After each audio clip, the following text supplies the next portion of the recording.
I know there's a load of old fogies and diehards screaming at me for this. 3 takes, 3 nailed. That this is going to have almost the impact that the Hare had when it came out. Since we stepped foot back on home soil after underwater test tapes finished, we began the long, arduous process of planning another major underwater shoot. Test tapes allowed us to iron out all the camera issues, and now we're back, but we needed a venue. We were definitely looking for somewhere in the UK, somewhere day ticket if possible, or accessible to the masses. The clarity of the water was absolutely paramount, and somewhere we had the support of the venue. If you don't get full support, you just cannot make a film. All roads led to Norton Disney. Obviously, because we control it, we can shut swims and not get any complaints. We get the support of the staff there as well, and we've got a lot of lakes to choose from. They're not all clear all the time, but some get very clear at certain times of the year. And having 2 camera rigs gave us the flexibility. We could have cameras in 2 different spots. So if they weren't feeding on one, they would hopefully be feeding on the other. But as with all things underwater, it wasn't quite that simple. It's difficult to describe how testing the whole thing was at the beginning. We wanted to make the film on petits. They're the biggest fish on the complex, but they just would not feed on the spot. We put cameras in 2 different places that we thought would be good in the spring, but they just would not feed on that bar in front of the camera. My dream of seeing Dovey getting absolutely savaged in front of the cameras would sadly have to wait. It's a shame, lads. I wanted it to be different to this. As I was walking up to Turner's, I did think, if my van was up there, I could have just got to my van, just picked up pockets of leads and then just walked into the edge and just carried on walking, you know, you just go down and that'd be it. That'd be the end of me. It was just such a shame that we didn't have big uns feeding in front of the camera, because he started with what he normally fishes with, and I'm utterly convinced that he would have got made a fool of. A month and a half in, and we were yet to record any usable footage. We'd put so much on the line here, and it seemed to be crumbling down around us. I can remember Daniel and myself looking at Turner's with the cameras still implanted in petits, and looking at Turner's just saying, this is not going to be clear enough, you know. And we came back after the weekend, they put the solution in, the hydrogen peroxide, like as we'd left, and we came back to like a crystal clear lake. Like it looked like 2 different places, we couldn't believe it. And from then on, it was action stations. So, it was swim 8 and that banker spot down the left margin on Turner's that was the setting for our next underwater journey. And with a new adventure came a new guest. Thinking back, I think we took Stokesy because he was the only one available. But no, not just that. He fishes Norton all the time. He's an amazing angler. I love fishing with him. He's always upbeat. He's just great company to be around, and it would be really nice to see somebody completely new putting their rigs out in front of the camera. With months of high stress and disappointment behind us, and potentially a load more ahead of us, Underwater was underway. What's the date today? Is it the 13th? 2 seconds. The 13th. I'm getting nodded at by camera crew. It's the 13th of the 5th, 23. That's good, casting my first rig out on the 13th. For all that pain to be behind us, all that expense and planning and everything else that's put into it, to then have gin clear water and a swim full of fish, as you can imagine, we were dying to get the rig out. That first morning, there was definitely a lot of excitement in the camp. You know, we'd waited a long time for this moment. Well, I say me, you know, Daniel Joadnia, Dan himself, they'd been up Norton for a long time. So we were all just sort of praying that this time it was actually going to work and we were going to be able to make a film. There was no point in delaying the pain. I'd put out a dozen spoms of pellet, corn and crushed boilie the previous night, and there was still enough left on the spot. After a few casts with a bare lead to get the range, the rig was about to be sent out there. Did you record when the cast went in? No, should I? Sorry, mate. All right. You're allowed one of those. You're allowed one. All right. Lucky it was just a lead. My excuse is I was told to press record when fish come in. Top end leads coming. It is pretty obvious now, I should have thought. After a few more casts to get it absolutely bang on, I was ready to get my rig in the water. I always worry at the start of a shoot about losing the first one. So I go in with something that perhaps isn't the most spiteful, but is really secure. By using a wide gape hook, a braided section, sort of a loops and boom style rig, a medium sort of length boom section, anti-tangle sleeve to a lead clip. It's what I've been fishing with previously. I knew it wouldn't tangle, and I knew if it hooked a fish, that fish would stay on. There are obviously easier ways to get the rigs in front of the camera, but a diver placing it neatly by hand or bait boating it just does not represent a normal fishing situation. This project is all about truth and learning, so we had to play by the rules. I was using 15-pound contour fluorocarbon as its so low stretch, enhancing accuracy. Traditional monos stretch more as they become waterlogged, making accuracy a nightmare. Contour doesn't do that, so it's perfect for close to medium range, super accurate fishing. To make the job easier still, I chose to stay with my trusted 12-foot 4-pound Kaizen Platinums. They're super light and crisp for the power they offer, and I use them for 90% of my angling, which helps get my eye in that little bit faster. Right, let's zoom in on that. That's it. Whoa. Look at that. It's amazing, that zoom. I mean, that looks flipping good to me. With the rig in position, it was just a waiting game, as if the 6 weeks leading up to this point wasn't enough. But the swarm of carp we were hoping for turned out to be something totally different. Mate, that is why you get a bite on a zig, isn't it? Look at that. I've never ever seen that before. Literally like a swarm of Swarm? little What are they? Like little red. beetles. Like a little beetle type thing. Banana-y one. He's He's interesting shape. That's very kind of you, Tom. Interesting shape. He's a bit of a. Still, bite's a bite, isn't it? He's what they Is he call eating it though? He's not. He's not They're not trying to eat them bugs, are they? They weren't the least bit interested in the water beetles, which amazed us, but they were definitely interested in the bait. He's a flipping nice carp, he is. Look at that. I'll take that one as my first bite. How big do you reckon that is? It's hard to guess. The traffic was building and we were buzzing. This is what we've been waiting for all this time. I don't know how big. Oh, it's a 20-pounder, isn't it? I would say 26-pounder. That fish is interested in the food, definitely. Yeah. He's just scouting around. Come on. Look at this. That'd be a great carp to catch. The first days of actual angling and waiting for that first bite are always really tense. We've done a lot of this now. We probably don't get quite as het up as we used to about it. Still, you know, the pressure is on, the clock is ticking, we need to get bites. Come on. So Richie McDonald is now part of the furniture at Norton Disney. He lives there. I've made approximately 3 gallons of tea a day. He came out of some very, very dark years of his life and started fishing on Embryo Lakes. It's the most tea I've ever made in one day. He is an absolute legend of carp angling. Any youngsters that don't know who he is, look him up. Listen, I've been to get water 3 times. Back in the day when I used to deliver the leads to the shops, And I've not got a car, I've got a bike. I would always go to his shop last, which was Hounslow Angling, because I would always get some tales from Richie that you probably couldn't put in print. I've got to go right the way around there. And no one says, you're all right. No, you're all too busy. That were just spellbinding. He's the most meticulous and organised angler, but at the same time has come out of these dark times and become an absolute gentleman. Okay, so basically I'm talking to myself.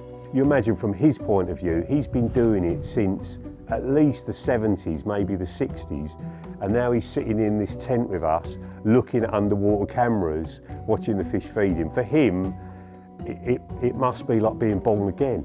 Well, look, I've took drugs in my life, but there ain't a drug like this. That's a nice carp, that one, isn't it? Yeah. Shoulders on it. We'll take you first, Geese, if you want. He's looking. Yes, you. To say hello. He looked in there, he went, is that Richie McDonald? That's why he's come away. I thought he was dead. He's going to drop. He's looking into it. That's why. Dear. I didn't know it's like a two-way mirror. Yeah, they can see us. They can see us the same.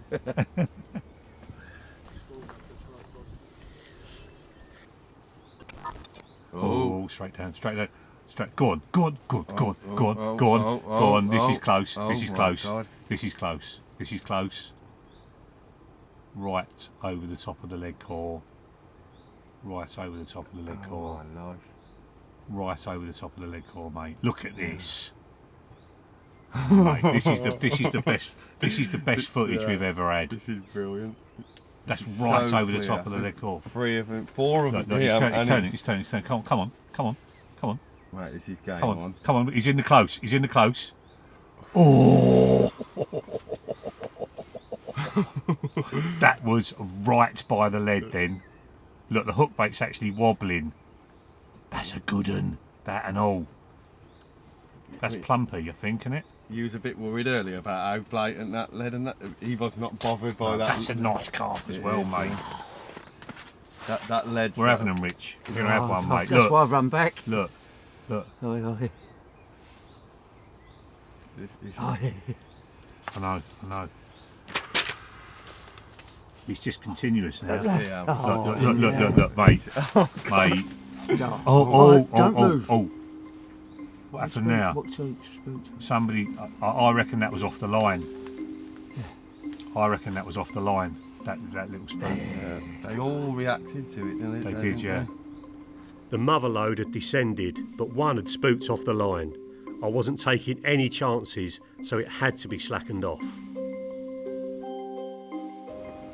There's a lot going on now, but all back of shot. You can just see him in the gloom, almost like consistent feeding, but nothing to get me too excited. What's that all down dodgy spotting? I ain't down with that for giving them free food beyond the spot. If you're going to flip and feed them round the rigs, I think.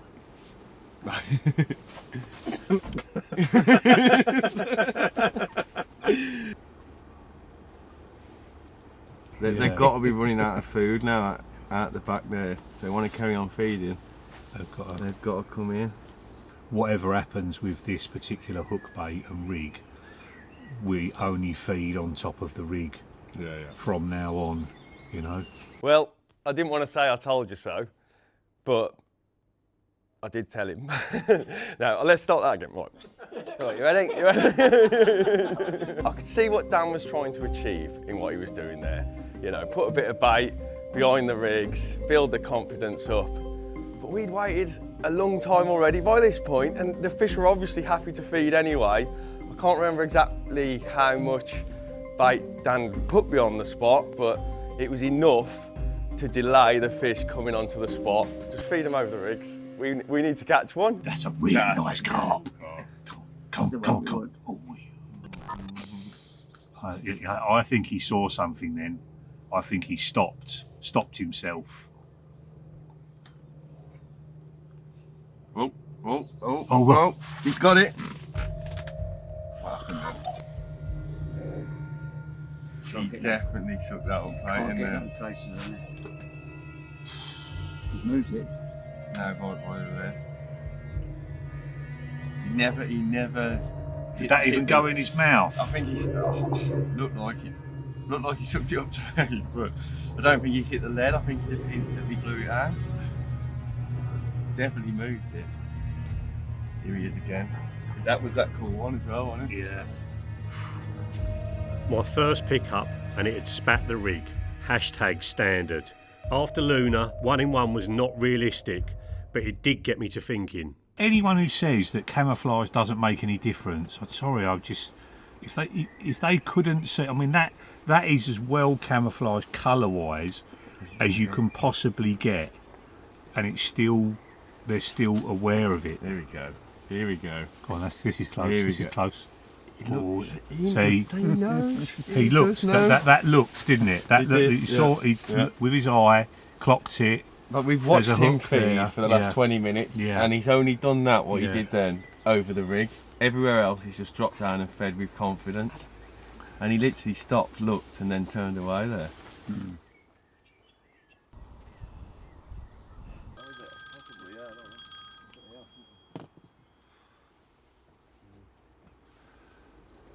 Naught for one. Oh no! Yeah. You ain't got them claws back. I haven't got no. I've got a wide gape on, mate. Got a wide gape combi on. It's the first pickup we've had, mate. The footage is beyond epic, Tom. It's fish approaching now. We might get a bite, Tom, while we are talking to you. Strike! Strike! It's probably a colour thing, Dan, and it just change a few colour hook baits. There'll be a colour that they want, and you'll just keep getting bites. Exactly. Yeah. No, I'm going to go on pink. I decided not to wait and switched to pink straight away. We hoped the colour change would provoke an immediate response. The fish had picked up the rig and moved towards the lead. It looked like the tiny bit of play between the swivel, lead clip and lead had delayed the fish hitting the full weight and getting hooked. It would be a complete mechanical rethink as well. That's basically what we're putting out. So we have a change of hook, change of everything basically. I know Dovey and Spooner will be ripping it out of me for this, but a size 8 long shank X, super duper sharp straight pointed hook, still a combi rig, 25-pound boom, a little bit, obviously the soft bit near the hook is to help the hook turn and catch hold. Little bit of shrink tube on the underside of the eye to help it flip over. And then I've got basically a fish meal dumbbell that I've had soaking in the sriracha chili sauce for ages, tipped off with a bit of pink squid infused wafter, same sort of size dumbbell, 12 by 15 mil that Mainline have made for the Norton Disney tackle van here, and then a run completely running inline. See that? So hopefully the fish is going to pick that up, feel a bit of resistance, but they're not going to be able to use the lead as an anchor point, and away we go. The rig went out first time. Result. Now we were confident we'd quickly see the changes come into effect. Look at this. Here we go. He's clocked it. Yeah.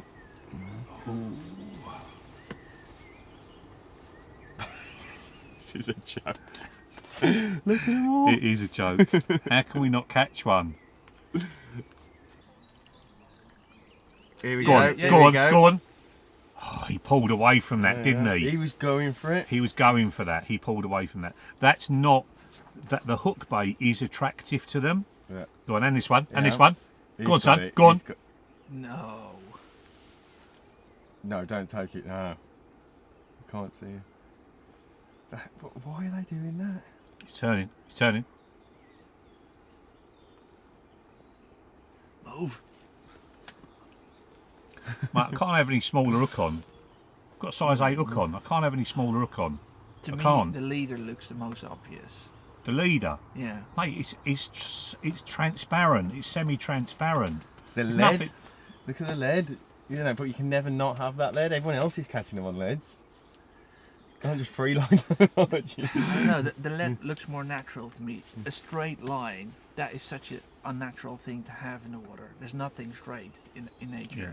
But bear in mind, it hasn't been in the water half an hour yet. You know, Yeah. we're being impatient because we can see all that's Yeah. happening. But you sit out there for 3 hours and then you get a bite and you go, oh, touch, I've had one in 3 hours. Yeah. Here we go. You know, Here we go go. on, Here go we on. go. Yes. Here we go.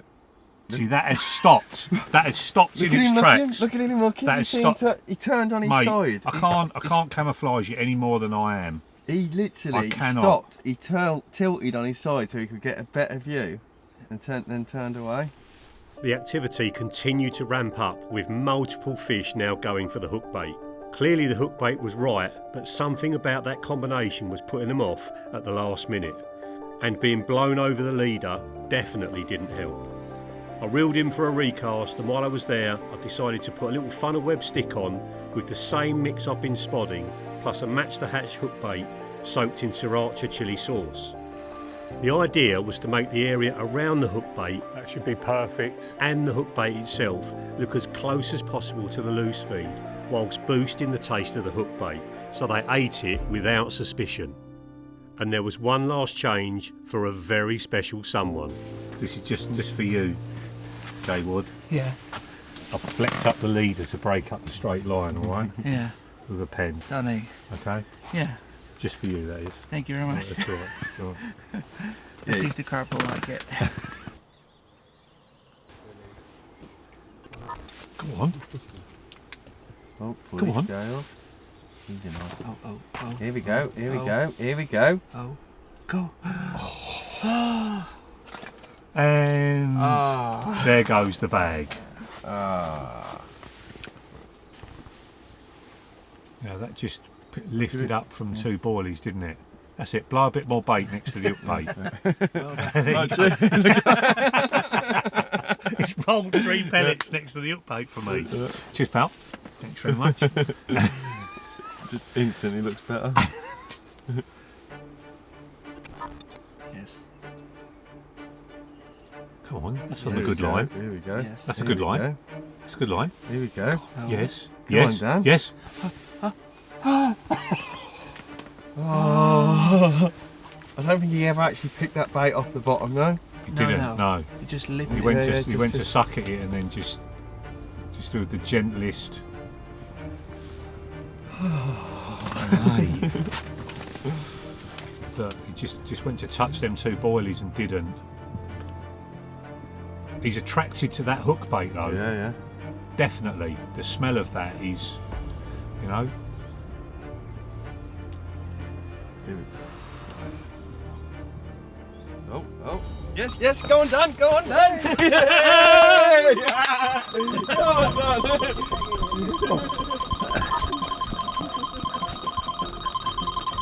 Well, that's what we've been waiting for all day.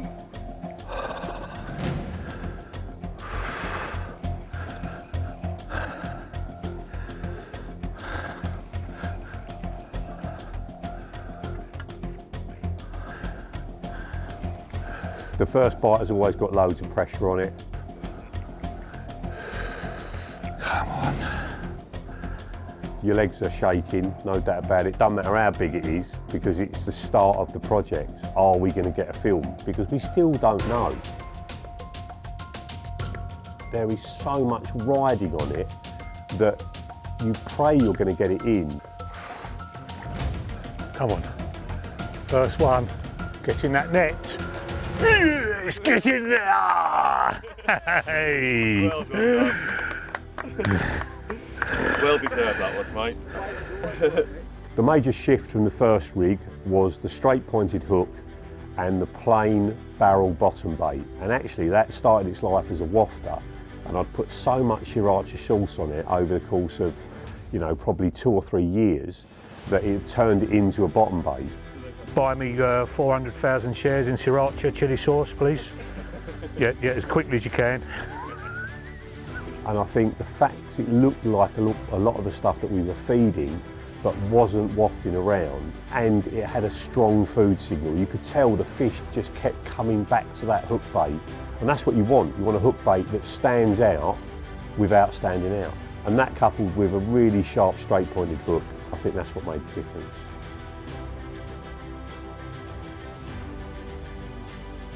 Look at that. What an absolute result. Perfect 18 pounder from Turner's. Our first one on the next leg of the underwater journey. I'm sure it won't be the last. And the take home for me for today is definitely hook baits. Getting the hook bait right has been absolutely key. And now we are off the mark. I'm sure there are much bigger and better things to come. But it's been a massive team effort. I want to say thank you to all the boys that you see behind me. Without them, this would not have happened. So cheers, gentlemen. Thank you very much. Well done, mate. Also, Dan, without you, this wouldn't happen. Somebody's to blame, aren't they, eh? Somebody's to blame. There we go. One last look. Right, let's get him back. Mwah. Thank you, my darling. Into the cloud and then into the clear water. It goes. Yes. Get in there. What a start. Oh, my knees. Well, that was a great start for Dan to get off the mark so quickly. You know, the mood in camp improved dramatically at that point. But as we all know with these underwaters, it ain't always that straightforward.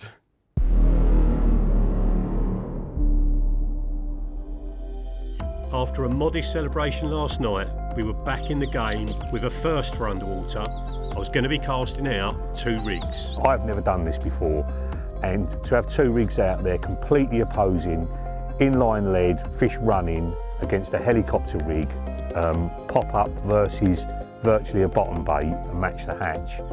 That's completely opposing tactics, so we're going to accelerate the learning process today massively. The inside rig was a spinner with a garlic goo infused 12mm pop-up. It was head to head with the rig that I'd caught the fish on yesterday with the same Sriracha bottom bait, but this time drilled out with a small bit of cork just to give it some lightness, but not to make it a wafter. That looks amazing, I think. From a camouflage point of view, I just don't think you're going to get it any better. So is that the stage so needed that you flecked up? Yeah. I can't even see it from here at all. Unfortunately, the day was going to hit the brakes. A massive cloud from fish feeding out in the sediment elsewhere in the lake had started to drift over and ruin our vision.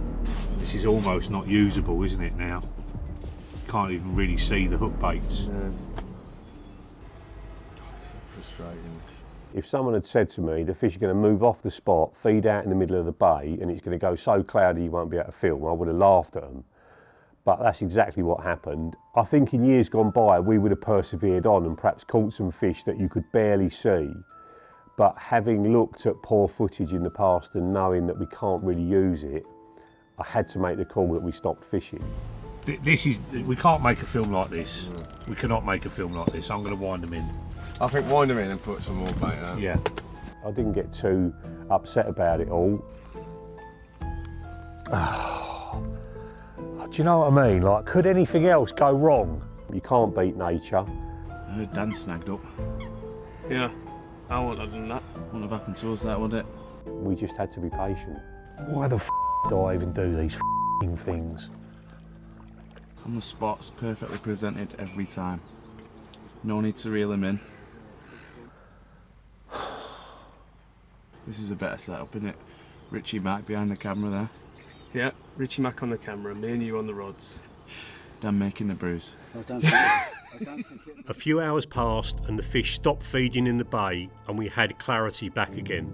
The pop-up hadn't worked this morning, even in the murky water, so it was replaced with a pink wafter. 5:10, so we've got 3 hours. 3 hours to catch a calf. Unfortunately, the fish had just vanished, and despite some very careful baiting, little happened for the rest of the day.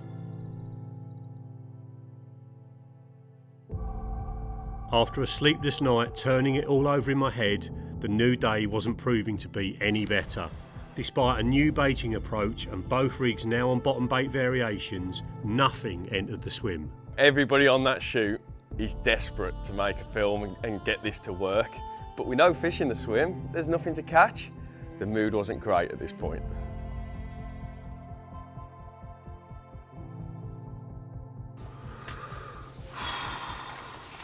It's a right storybook, this. It is, mate, yeah. That'd be in a museum one day and people will be queuing up to come and have a look, flick through it. Someone with white gloves on will be turning the pages over and they'll be reading it. 500 years' time. We were back on set.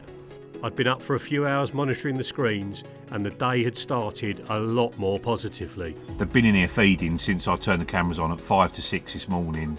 They were here already and they've just continually fed over that period and just got more and more and more and more confident. I decided to change up the baiting style again. My bait mix had loads of different sized particles, so it would all land at different ranges past the camera, so catapulting was pointless. After speaking to Burgess, I decided I would Under Armour spawn from the side bank to minimise the splash and keep the bait tight around the camera. I was still using the combi rig with a size 8 long shank and wafters made into bottom baits, but I was also using small funnel web sticks. Partly for a little extra traction around the hook bait, but they also allowed me to tweak the rig back without blunting the hook. I'd never do this in my fishing, but with 2 rigs out I was now casting That should be it. In a 6-inch square to get them level. But with the first rig on the spot without too much hassle, the day was about to take a turn for the worse. The cloud was back, and that wasn't the only thing going wrong. Perfect Come on. situation to get a bite now. Yes, he's close. Come on, Come on, mate. mate, come on, come on, come on. Go on. He's got it. He's got it. He's got it. Oh, he got away with it. He definitely got away with that. He spat it. He knew it was in his mouth and he spat it.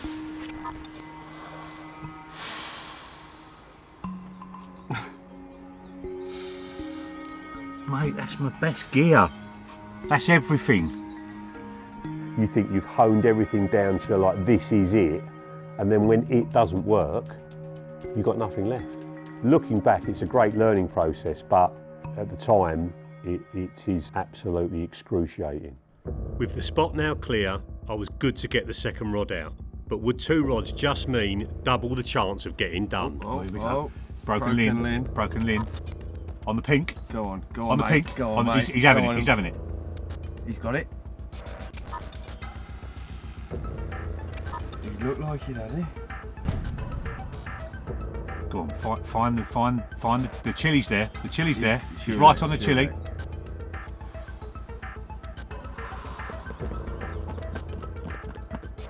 With 2 definite pants pulled down moments and 1 not far off, confidence wasn't exactly high. But the fish traffic was consistent, and the only bait left now was pretty much the hook baits.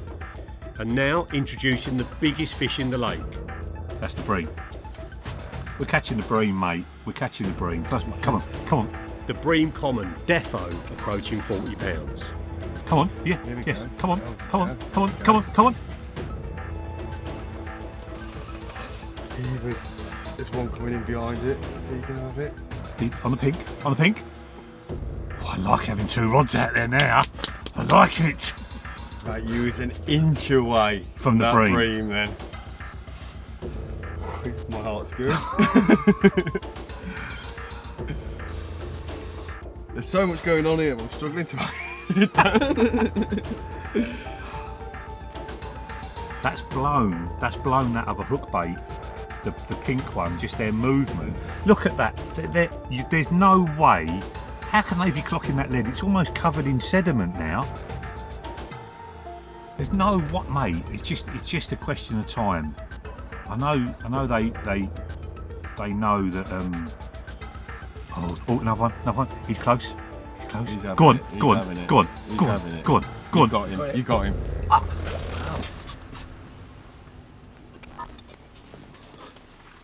You sure you put a hook on that rod? That's got to come in. Something ain't right. That had that clean again. Mate.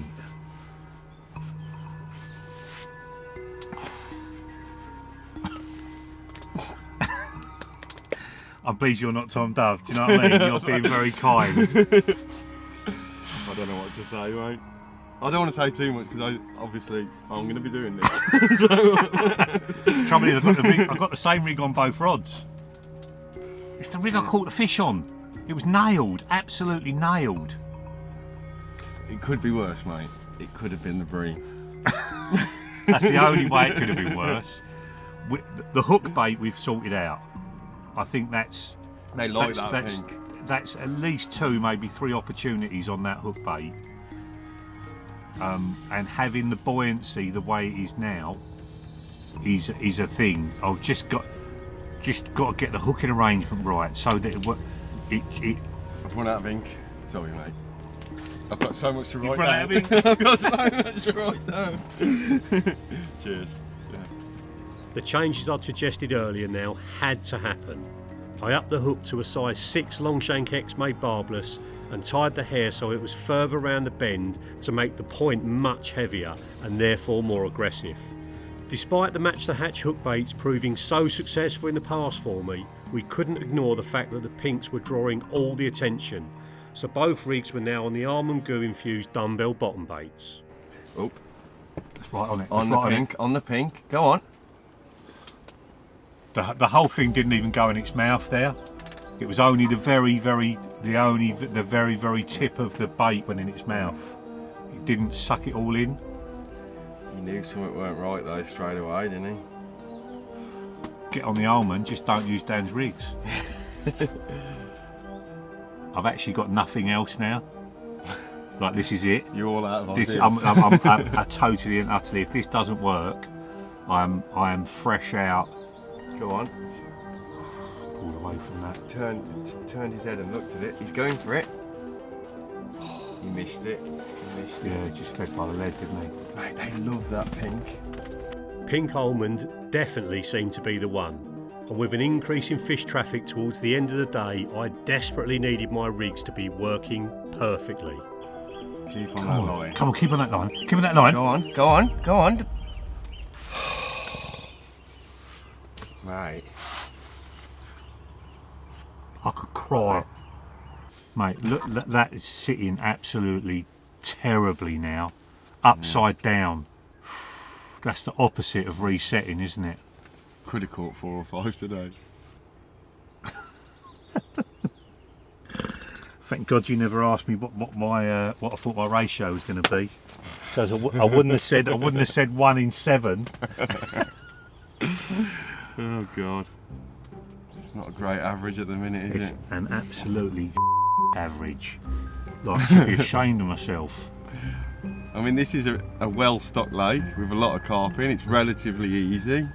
Yeah. You know, people catch loads, and we can't catch anything at the minute. Well, I can't. Yeah. You sure go tomorrow. You're welcome to it, mate. I don't want to speak too soon. Mate, I hope you do unlock it, because I'll add it to my fishing. You know, clearly this is not working. This is not right. Don't get me wrong, I was incredibly excited for the opportunity, but at the same time, a little bit scared. By this point, Dan's been done multiple times, and I'm about to put more rigs in front of the camera. So yeah, a little bit worried as to how they're going to perform. With it being barbless hooks on here, do you think barbless trebles would be allowed?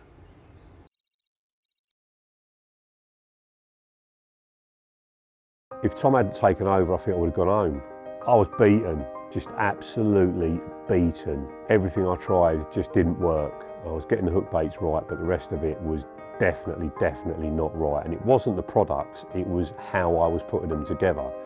And I was then gagging to see how Tom would get on, because he's such a good angler. Is he going to get turned over? Am I, sort of saved, if you like, released from my embarrassment of the day before? Also, when you're sitting in the second chair, it's fun. When you're sitting in the first chair, it isn't fun. Yes, you get to play a carp, but the pain involved in leading up to that point is almost not worth it. The spot had been totally cleaned off during the night, but fortunately the fish was still in the area. I decided to bait with a catapult, aiming to get the bait as tight in front of the camera as possible. Then it was time for the rigs to go out.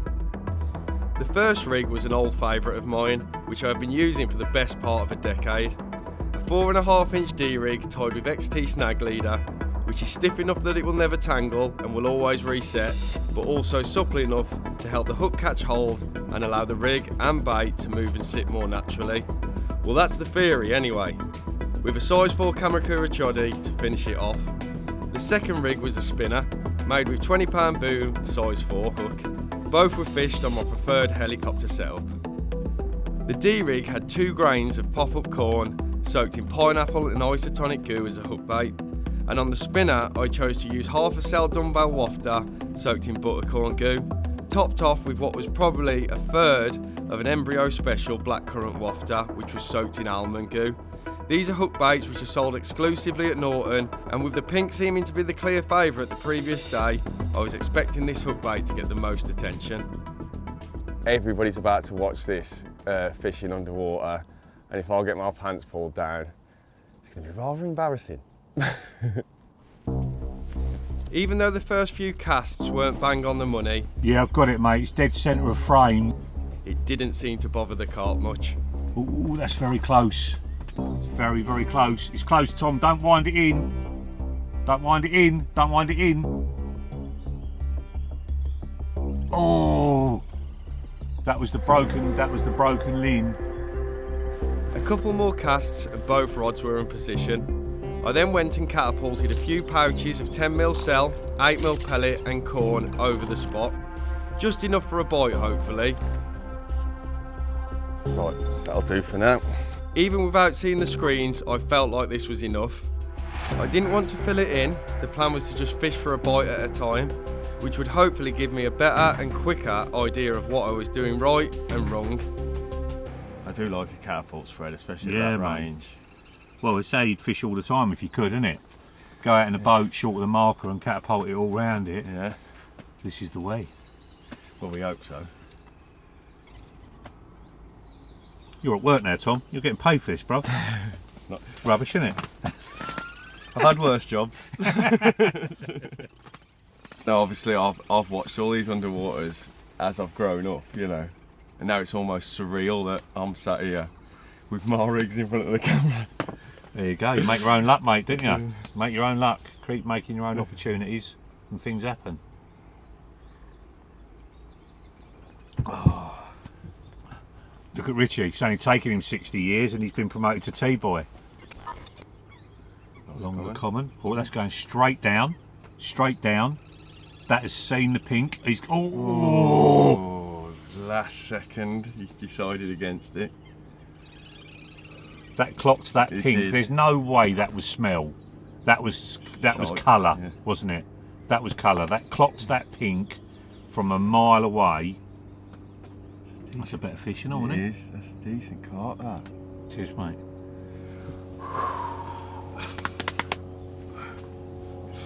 I like what's on the menu today. So my rigs have been out for maybe an hour now, and they were getting a lot of attention, especially the pink hook bait. The bait looked really good on the bottom, you know, that spreader bait with a catapult. Surely it was only a matter of time. I'm not sure what it is about the pink that sort of seemed to catch your attention, but there was definitely something in it.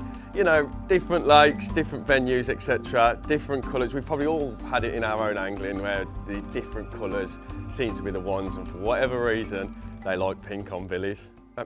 Wrong lake! Turners! I'm going to do a Tom Dove on you. What do you think your success rate is going to be on this rig? 1 in 3. 1 in 3. Even though I'd like it to be 2 in 3, I'm going Right. to play it safe. 1 in 3. So one in 3 in the mouth. Yeah, on both rigs? Both rigs are as efficient as the other? I do believe the spinner is going to be more efficient. You Right. know, in terms of rig technology, that's about as advanced as it gets. I think that was coming in at speed. That's Big Purple. Is that Big Purple, is it? Yeah. Not long after, my prediction was about to be tested.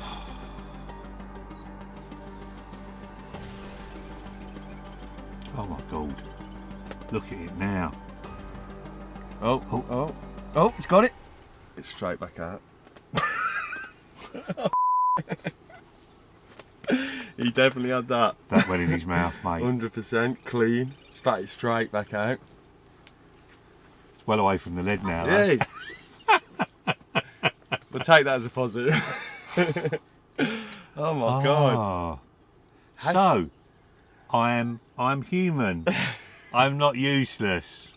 I'm not an abject failure. Even Tom Stokes gets ejected sometimes. Secretly, it feels quite satisfying that it's not just you. You don't want it to work straight away, and you know you want to learn new stuff that you can apply to your fishing. I wasn't ready to start digging him out like Dovey did with me, but it's definitely a different experience. Look how close them bakes are together. I can't believe that. In and out in an instant. In and It out. was clean in though, that was. Yeah. As much as I'd have loved to have hooked that first fish that picked the rig up, to be honest, I was almost expecting that to happen, especially after seeing Dan get, spat out multiple times over the previous days. But we still had plenty of time. Unfortunately, there wouldn't be any retribution just yet. The fish had moved off and started feeding in the sediment off the spot, kicking up clouds of silt that ruined the viz, and once again forced us to stop filming. Let's have a handful of nuts, Gaze. Sam, you look like you're sitting there in your pants. I am. Can I have a handful of nuts, please, Gaze? After putting out a load of bait to hopefully draw them out of the bay, the fish soon moved back in, but by then a fair bit of the day had been lost. In the break in filming, I had decided to switch up the hook bait slightly. The D-rig now had a single piece of real corn topped with a single piece of pop-up corn as hook bait, and the spinner was changed to a 10mm cell bottom bait tipped with a piece of pink slow sinking corn. The idea being to make both hook baits less buoyant and hopefully a little more inconspicuous to the carp. Okay, mate, you've got a fish feeding on the spot as we speak, really close to the rig, really close to the rig. I think you're away. No, you're not away, it's done you. It's done you on the pink, mate. It's done you on the pink. Oh no. Oh, one's really close to the pink. Your pink's been done again, mate. Pink's been done again. I'd said 1 in 3, thinking I'd play it safe, but even that's now out the window. Pink seems to be The one. the one. Like they've gone to the. They haven't. Not one has approached the yellow yet, even though it's a real bit of corn there. Pink. It's probably more important that it's pink than it's almond. Yeah. It's the colour rather than... Well, it Seems appears to be. If you say seems two to have be. dived on that straight away, there's no goo on that. Well, two inquiries and two aborted on the pink. Blimey. And it's the colour, mate, because Yeah. they're seeing it from however far away, you know. He's going to be close to the pink. Yeah, he's got it. Has he got it?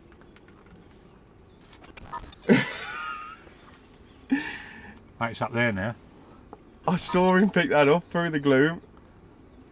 Getting done 4 times out of 4 pickups, that is ridiculous. You know, I could cope with getting done once or twice, but 4 times on the bounce, that is bad. I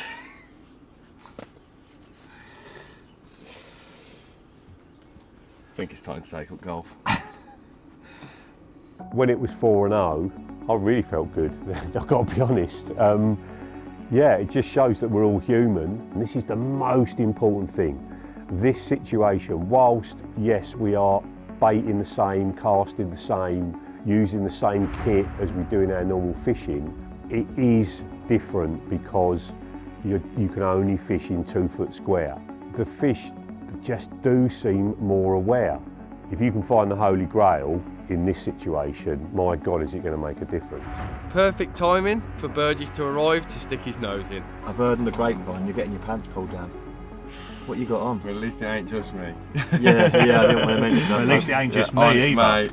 I was dreading another pickup, just in case it spat me again. Things were getting rather embarrassing. Here you go. One diving down. Blimey, he dived down from the nice carp. Nice fish. He's a bit banana-y though, that one, I He is, think. isn't he? Long one, man. That's close to the pink. It is. That's close to the pink. It was close to the pink. Yeah, it didn't take it, Still in though. the same position. Didn't take it. Is Pink the one? Pink is definitely the one, mate. $1,000,000%. They're $1,000,000%. singling that out time and time. Another again. one now. Yeah, right next to it. I don't know what way he's facing there. No, he's just gone off. He's just gone off. There's another one coming in. here. See, look, this is a good line. This is. See, if it doesn't, they're so close together, these rigs. If it doesn't get one, It's got to be. Pink. Pink. Pink. He's away! Hey! Get in there, boy. he's away! I brought some luck.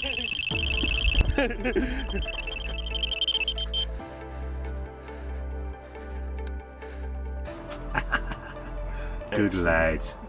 Good lad.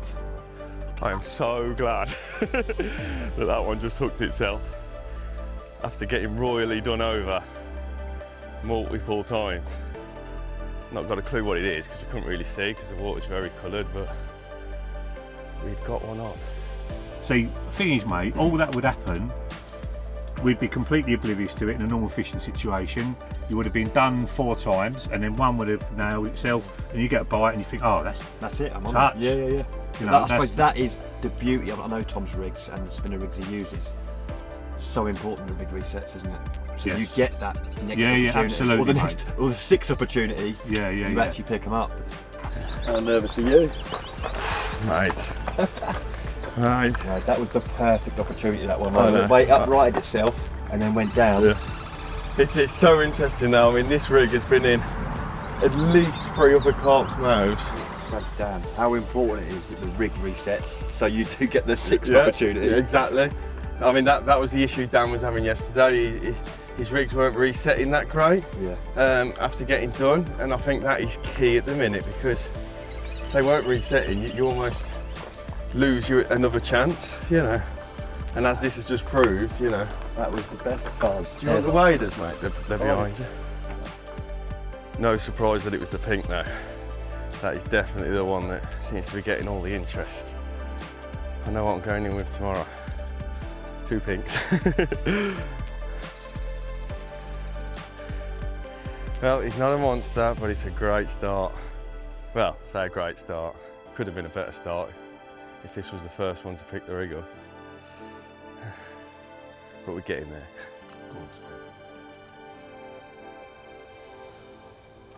Whee! Yes, get in there. Go on, Tom. Well done, mate. Cheers, Rob, mate. Nice one. Well done, mate. Pressure's off. Well done, mate. First one in the net, and what a relief that was. But getting done multiple times beforehand is certainly not ideal, especially when you know the whole world is watching. But we got one in the end, which gave us something to build on. Whilst the fish was in the net, I decided to reel the corn rod in and switch that to pink as well. There were carp in the swim, and it was obvious they preferred that colour. But first, the spinner. Nice. Very nice that is, Kev. Tom. Jacko. My crewmates. Just as I was waiting for Dan to find the rig. Oh. Dan, I've got one on. I'm in.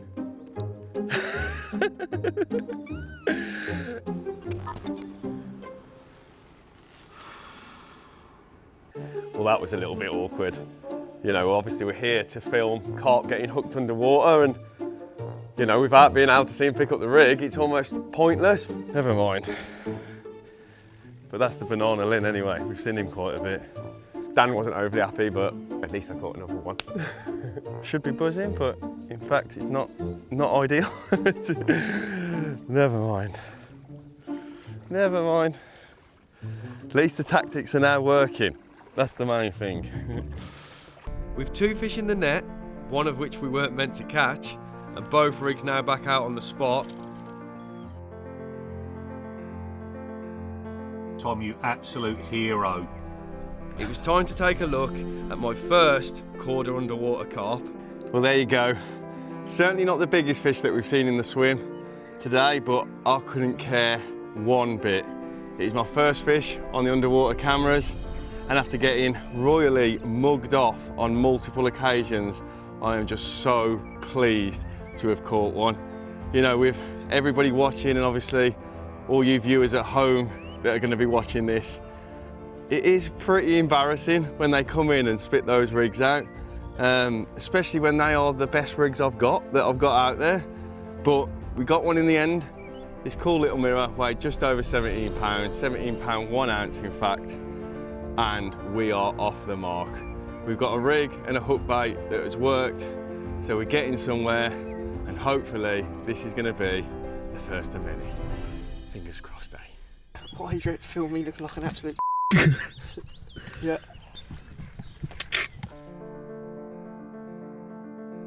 With both fish photographed and returned, I decided to catapult some more bait in. In the meantime, the carp continued to feed with real confidence. Missing it all here, mate. One just came in really fast and went, ooh, but couldn't stop itself in time and just missed, just overshot it. You know, like they do with floaters when they just miss them. It was going for it, mate, and it didn't slow itself down quickly. Had too much momentum. Too much momentum, yeah, and ended up just eating the stuff. I think he got a mouthful out there, but again, it didn't spook, mate. You're gonna get a bite in a minute. Regardless of the hook to land ratio, my baiting strategy definitely seemed to be working. I decided to bait with a catapult as I could walk down the margin to where the camera was. The camera was about 15 yards off the bank, so it was the perfect range to catapult them little 10 millers, sweet corn and the pellets just in front of the lens. it created a lot less disturbance than a spod or a spawn would. You know, I could bait as and when I needed to without risking scaring the fish off. And the catapult just gave a lovely spread of bait on the bottom. You know, with a spod or a spawn, you end up with these sort of clusters of bait on the bottom. It creates more of a carpet, whereas with the catapult, it made like a lovely even spread.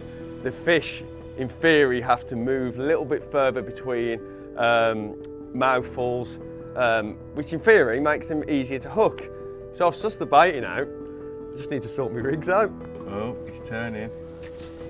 This is the thing, once you've got something on that they want to eat, and there's loads of fish about, it's almost constant. I instantly feel more confident. I bet you do. Why aren't you down there just holding the rod?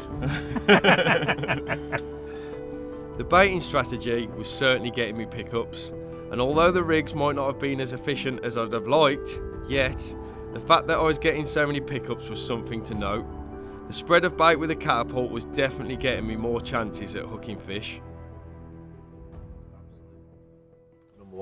Fish in. Oh, it's very close, it's very close. You got done royally there, geese. Yeah. It came in from that terrible angle, didn't it? This is why I think the spinner is the more superior rig. Even though I've caught so many on that, when they come in from behind, there's not enough movement in the hook section, is there? No. It had the hook bait in, but nothing else followed. Those rigs would definitely need to be worked on. Can you stop farting, please? What did I learn on that first day? Well, I learned that my rigs are nowhere near as efficient as I hoped they would be. But baiting with a catapult definitely seemed to be working. That seemed like the way forward. And of course, the beauty of being able to see the spot in front of the camera meant that I could bait little and often, exactly when I needed to, much like the match boys would, I suppose. His ability to read the fish's reactions and bait accordingly, I think was off the scale. There were times during the day where I felt he shouldn't have put any more bait in, and he did, and got an immediate response using the catapult and spreading it out a bit so they're all just single items all over, rather than the clumps that I created with the balling up or spodding or whatever. You know, if I could catapult all the time, I had 100% would. I want to catch more. Yeah. You know, it's never enough. You know, catch 6, you want to catch 10. Yeah. Catch 1, you want to catch 2, whatever it is, you know. You're never happy till you've caught everything in the lake. No, until you're exhausted, Yeah. until I'm utterly spent, it ain't good enough.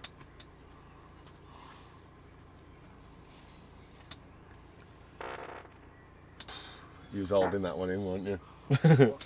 What is wrong? Thanks, Kev. Thanks for letting us, you know, because there was a nice out there, and then there was a nice out there as well, wasn't there? 2 nice outs in a row.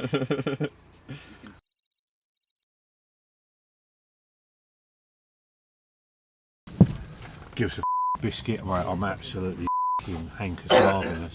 What are these? Hankinson marvellously. Basically, nobody's allowed to have sweets and chocolates on shoots because Dan basically can't help himself.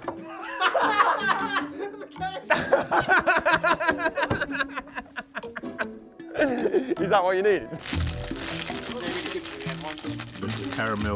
Caramel chocolate digestive. He said it was for everyone's benefit. About 60 calories of pop. He wanted to shoot to be as healthy as possible. There's more evidence that I'm eating. It is, isn't it? Focus. Yeah, right. But in reality, I think it's because he just can't help himself. Blissfully unaware that I was missing out on the biscuits that were getting handed around, I managed to get the first rig out first time, but my joy was to be short-lived.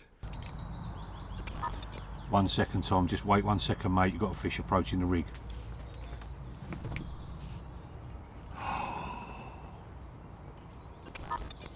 You've been done. You've been done. You've been done on that rig already, bruv. The plan was to put 2 spinners out that second day, but having seen one get done almost instantly after casting out, all of a sudden my plan ain't looking that great. Caramel digestives, which are only 4 calories each, apparently. Really? Yeah. You dreaming? They're about 50 calories a biscuit. How many more of them Vickies left? Just enough for me and Dan. Yeah. 2. They're for the stars, not the minions. I am the star. The star of the show. That's when you really are the star. So my mum says. You're her little star, aren't you? Eh? Whilst Dan was on the hunt for more biscuits, the swim had turned into carp soup. My confidence was knocked seeing the spinner get done straight away, so I decided to stick with the D-rig on the other rod. With so many carp competing over the bait, surely one of them was bound to slip up. That carp there, isn't it? Where's he going? Is he going to go for it? He's got it. He spat me. He spat me again. That little spinner, yet again, spat it straight back out. Literally as if there's not even a hook on the end. Go on, mate. Go on, mate. This is so bad. So that's twice that rig's been done in the last 3 minutes. 3 times this morning. Ouch. This is close. He's got it, innit? Oh, you have been absolutely royally mugged off there, Gaze. That was so bad. So bad. He even looked at us and spat it in our faces. Yeah. He was like... It is now sat on the other leader, that is. So if I get a bite now on this rod... It's going to pick that. I'm going to pick the other rod up. It's alright, one will come in and blow it the other. Flipping hope so, mate. That is so bad. Literally spat it back at us. Like, no thank you. Now I know spinner rigs work, but this ratio was absolutely terrible, so something had to change. So now I'm thinking about lead setups. Obviously I'm using a helicopter setup, a setup that I've got so much faith in, but on this occasion, it obviously wasn't the one. The seed was planted, but my little and often baiting approach with the catapult had the screens full of feeding carp, and the opportunities just kept on coming. That's a good one, isn't it? There. It is. Go on, mate. Is that one with that single scale on it? That's a good one. Oh, Go on, mate. Go on. Even if he just moves it, because we're going to have issues. Oh, look. I got him and I got him. You're away.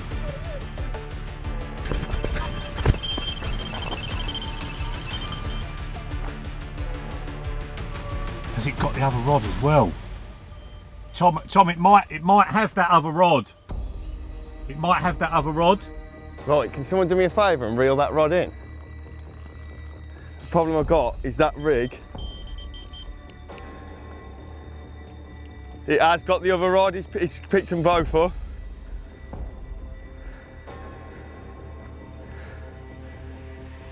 Rossiter, lean your arm out and unhook that.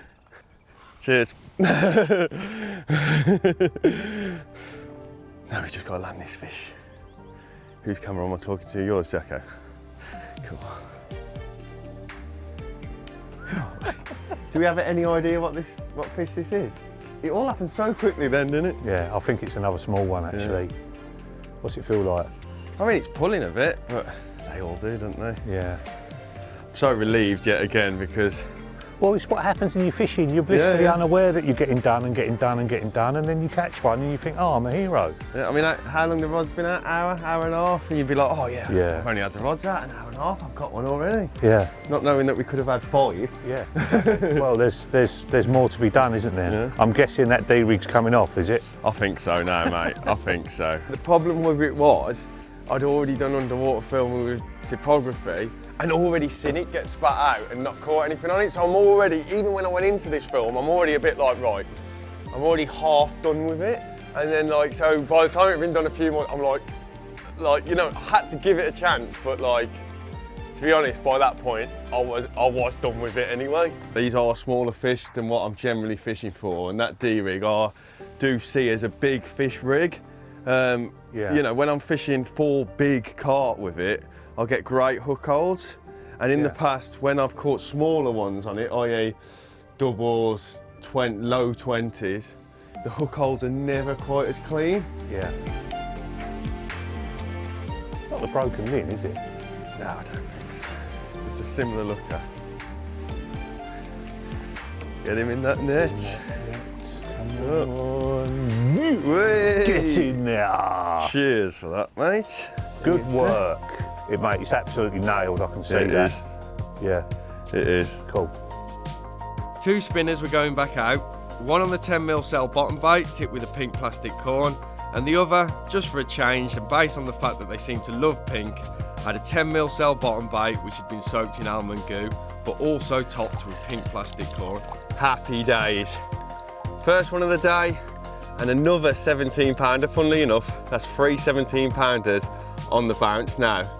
But I think we finally got the hook bait bang on. You know, that little 10mm cell boilie, just tipped with a little piece of slow sinking plastic, pink corn. You know, that seems to be a winner. I think the buoyancy is just right in that hook bait. We've caught 3 on that now. Unfortunately, I did get done a few times before this one eventually came in and got nailed, but at least we're catching a few now. We are definitely getting somewhere. Happy flipping days.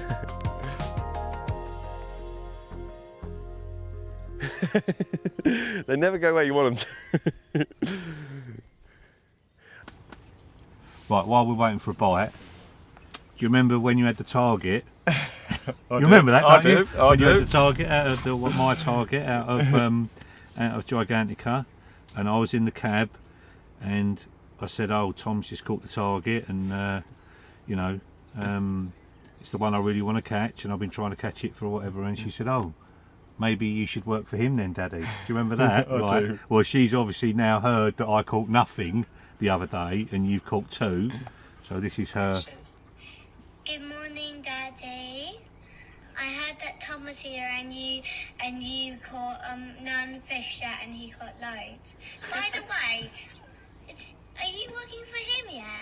Because I think you should. He's the boss in this operation.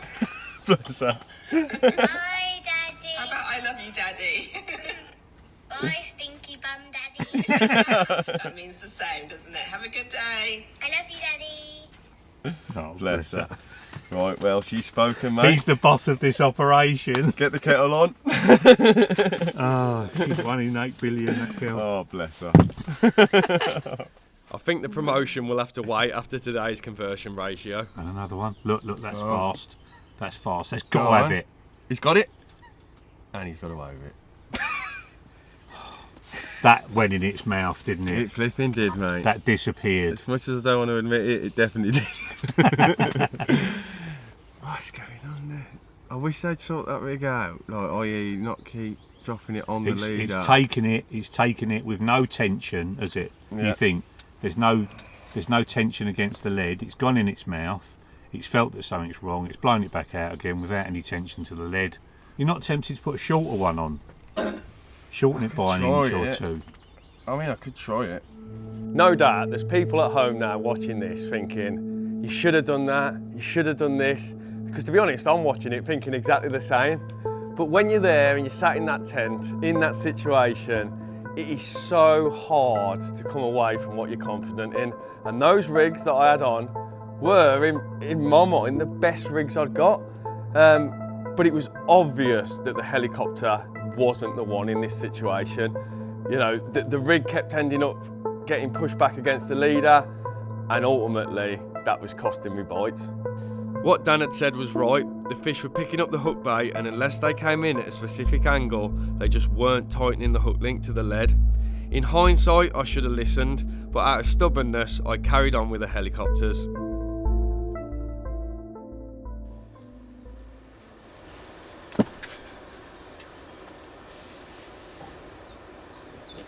Get a chat, Russell.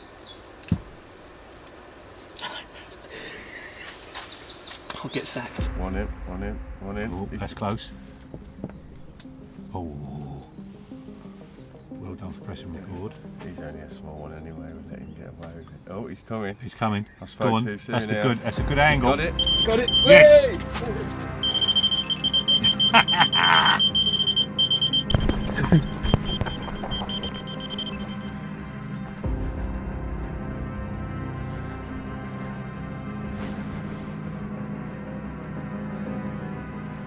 He's kiting into the bloody alcove, which is never ideal.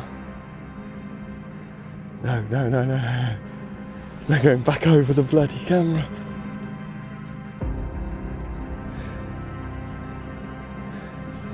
Tell you what, I'm going to give him some line. Let him go. The fish would not stop going for the pole. Come on, fish. Oh, he's gone back round it again. Is it over? Yeah. Luckily, after multiple attempts to do me on the pole, I eventually had it under control. It's funny because that fish had come close to the hook bait, and I said to Dan, I don't really want him, he's not a big one. And he literally turned straight round and had it. Like he heard me, and he thought, no, I'm having it, mate. Whether you like it or not. Oh. That was a bit unceremonious.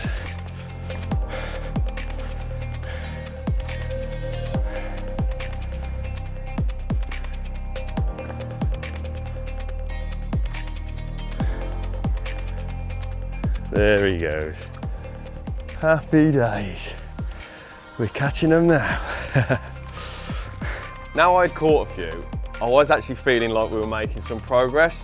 I had a rig that was working, sort of, a hook bait which they obviously liked, but I still wasn't 100% happy because I could have and should have caught a lot more. Tom, you absolute hero. You absolute hero. Well, there he is, fish number 4. And would you believe it? It's another 17 pounder. That's 4 17 pounders I've caught on the bounce now. This one came after making a few tweaks. I got rid of the D-rig, having seen that get blown out a few times. Put another spinner on, plenty of time to get one of them bigger ones. Now, I'm gonna slip this one back quickly because Dan's on the walkie behind me telling me that there are loads of fish in shot. Go on, take it. Go on.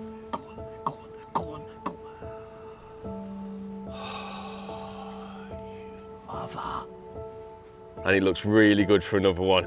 So yeah, let's quickly get this one back, get back up to the tent. He's a good one. That's that one you're on about, innit? It's gotta be. Look at that. That's him. The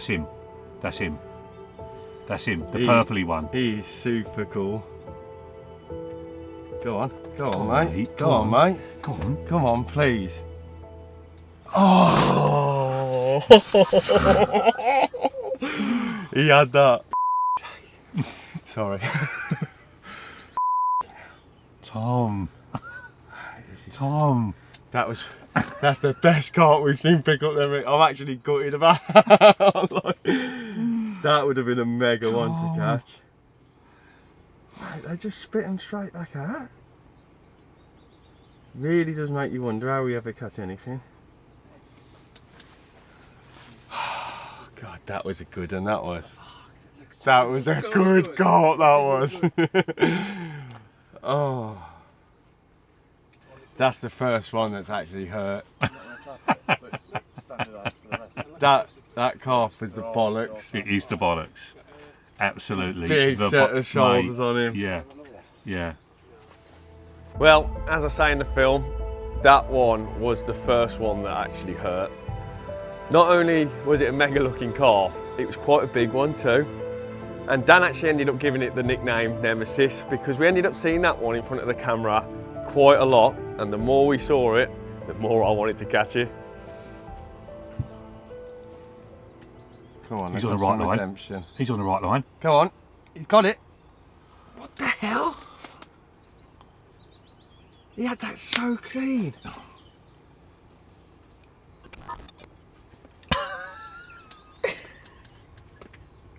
I hang my head in shame. About half an hour later, my head was about to hang even lower. Oh, broken limb, no chance. Oh, go on, no. Oh, he's got it. And he spat it out. What the hell's going on with that rig? That's the first time he's gone for it though. It was blatantly obvious to me because of my underwater experience that the helicopter rig he was using just had too much play in it. The hook link could end up anywhere, back up against the leader, off to the side, straight out in front, which is where you want it. But as soon as the fish comes over the top of the hook bait, you can get blown around into a horrible position. And that happened again and again, and fish approached again and again from the wrong direction, moving towards the lead. The bait was completely in their mouth for what seemed like ages sometimes, and then boom, back out again because the hook link wasn't tightened. You know, moving over to something like a lead clip or an inline lead, I would have done it sooner if it was down to me. But that's my experience, and Tom is one of those anglers because he's caught so many big ones. He's caught at Burfield Common, for God's sake. You can't question Tom, do you know what I mean? He knows what he's doing, but I think this is one of the things that I can bring to the party. I don't have that flair for finding them and watching 24 hours a day and all the things that him and Daryl do as second nature, but I am into the mechanics of things. And whilst I wasn't getting it right myself at the start, I had ideas based on what I was seeing from him that would have made a difference. Finally felt like we were getting somewhere, and then Yeah. all of a sudden you feel like you're on a slippery slope in the opposite direction. Yeah. I know now, watching this back, that by this point I should have been fishing on lead clips. In hindsight, I should have changed a lot sooner. People are currently screaming at their televisions, going, "Put that on! Put that on! That'll do them!" Come and sit here. I'm sure they are. Brethren, come and sit here. You know, and then try and get them 6 inches apart. I tell you, this is not easy. You know, everybody thinks they've got the answer, and so far nobody has on anybody's underwater. No. First things first, I knew my baiting strategy was working. That was something I knew I could rely on for bringing fish into the swim. I went round and put out a few more pouches, which got an immediate response. Yeah. Oh, big purple. Dive bombing. Dive bombing. Oh. Is that big purple? I think it is, mate. Yeah, it is. It is. Go on. Oh, it is. It's that shape, isn't it? I think it's that shape. I think it's a different fish. He's not as purple. He's got more orange in him. Yeah, maybe it's the time of day though. Got my heart going then. Oh, he's going to dive on it. Is he? Got it? You got him. You got him. You got him. You got him. Yes, get in.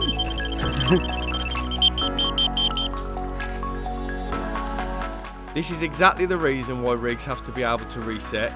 It had been ejected multiple times, yet still managed to hook a fish in the end.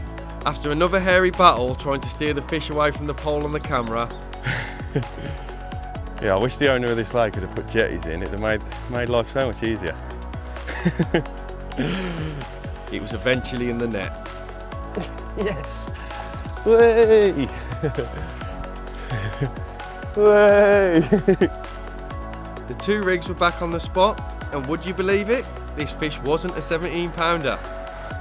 Well, we've got another one. And at 19 pounds 6 ounces, they are gradually getting bigger. Really nice carp, this too. Love these leathery ones. But it just wasn't converting enough. Despite 2 helicopters going back out, tomorrow I would definitely be putting one on a lead clip, in the hope that the more direct connection to the lead would bring a change in fortunes. I'm not even talking to you after that message you sent earlier on. Yeah, he's the boss of this operation, is he? You may step down from the job tomorrow. Really? Step down from the job tomorrow? I didn't think I needed any more of a nudge to switch lead arrangements. In fact, I didn't particularly want one, but in the dying moments of the day, I got one anyway. Broke. No, split tail. Split tail. He had that. That Looked had- like he hit the lead as well. Yeah, that sucked that straight Yeah. in, didn't it? And just blew it back out again. Without seeing what we had seen on the cameras, 3 fish in a day would have been a decent result. With tomorrow being my last day, I had to try and do better.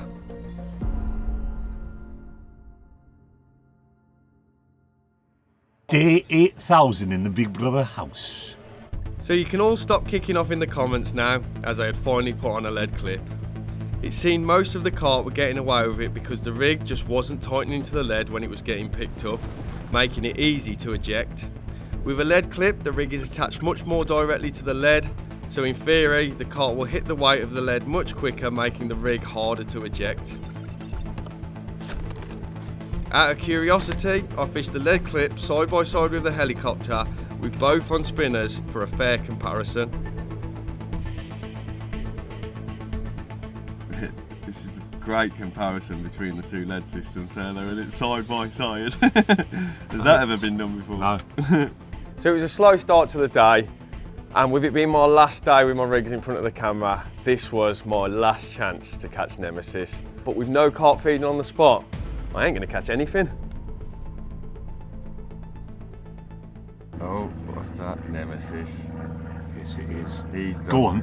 Go on. Go on. Go on. Oh. He didn't take it, did he? Nah, Didn't take it. Close though, man.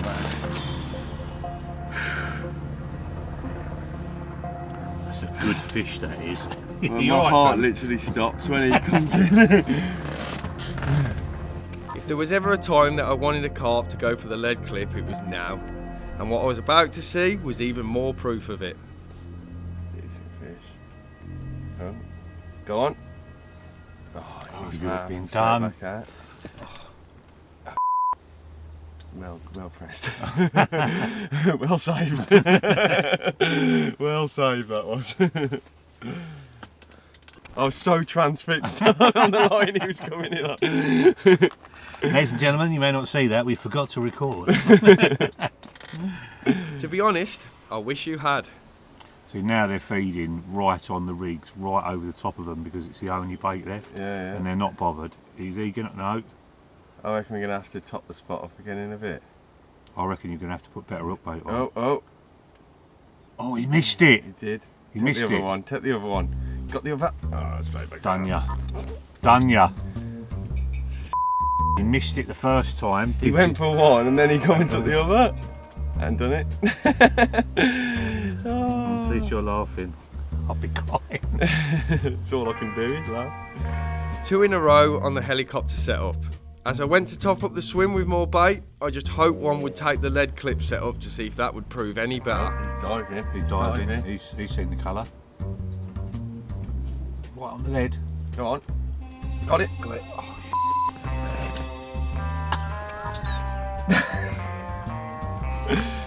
Look, he's actually pulled the leader off. That is the perfect example of why the helicopter just wasn't working in this situation. The hook just wasn't tightening to the lead quick enough, and it was about to go from bad to worse. He looks a decent one coming in there. Go on. This is a joke. And worse to absolutely terrible. Saw's back. He's going to go on. He's going to eat one Go of on them. the saw. And again. Twice. That's not the saw, that's the death baby Nemesis. Oh yeah, it is, yeah. Christ. Got him one. Twice. Twice he picked that rig up. Not once, but twice. Yep. Had your pants already down there, guys, I'm afraid. Twice. That was 5 pickups in a row. Correction, that was 6 pickups in a row. And nothing to show for it. That was painful. Especially as, you know, the previous day I actually felt like I was getting somewhere. Now I felt like backing away, as it almost felt like I was never going to catch another. Even the lead clip failed. What more can you do? It feels it's like it's some sort of computer game and we've got it turned up to like professional when we should have it on easy. Yeah. Novice. We've got it on expert mode. Expert mode. You feel for the guy, you want him to get the bites, but at the same time there is a level of frustration because he's not changing anything. Whether it was a shorter hook link or a heavier lead or even bigger hook, or, you know, they were picking it up and it wasn't converting, so you needed to do something about it. How many times has he got to see it be done over before we will actually change his winning formula? Whilst I was digging around in my tackle box for some kind of inspiration, a carp crept in and was heading straight for the rig on the lead clip. Oh! Go on. He's got him. He's got it. Hey! Have I got him? Yeah!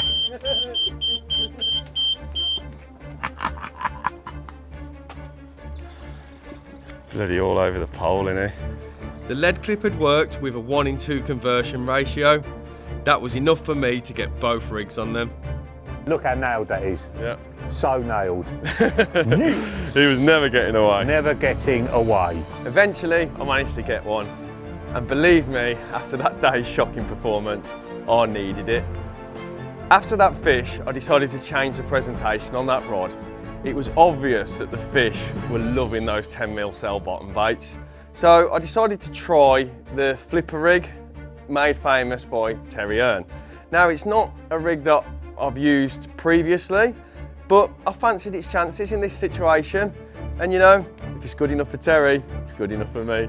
The left-hand rod on the helicopter was still fishing while I sorted out a new rig to replace it. Little did I know, Nemesis was back on the spot. I think it is in. It is in. It is in. It is He's in. going straight for it, he's got it. That went in, Danny. That went in, mate. And it just blew it straight out. It did. And the lead didn't even move. No. Now the question that still haunts me is if I had a lead clip on there, would I have hooked it? So far, it was a 50% success rate on the lead clips, and I fancied that a lot more than the less than 20% success rate of the helicopters. Those heli leads, mate. I would have never thought to have used one of those with that system, because I'd be worried about it sitting funny on the bottom, but it really isn't. Yeah. That just that extra hinge of having the extra ring on the top. It's enough, isn't it? It's enough. And you see how that's sitting down the side of the lead. That shape of that tournament or a distance lead allows that to happen. Yeah. I think that's a great setup. I really do. I think that's a great setup, mate. I was extremely pleased with how the lead clips were sitting, and the introduction of more bait had an almost immediate effect too. Look, mate. How long is that? How long is that taking? You finished at 14:51. It's 14:53. That's how. Look at this. There's a herd of them. Herd of them just turned up. Yeah, they do really seem to be liking the boilies, don't they? So I've put a lot more boilie in. And we've got boilies on the hook now, on both rods. Yes. Still plenty of corn and pellet, but definitely, you know, there's probably as much boilie out there as there is corn and pellet put together now. Yes. Makes a lovely spread on the hook. It does. It looks great, mate. It looks great. 10mm are just lovely, aren't they? Despite this, it always seemed to be one step forward, then two steps back with underwater. Oh, the saw. He just done me bad. He just done me so bad.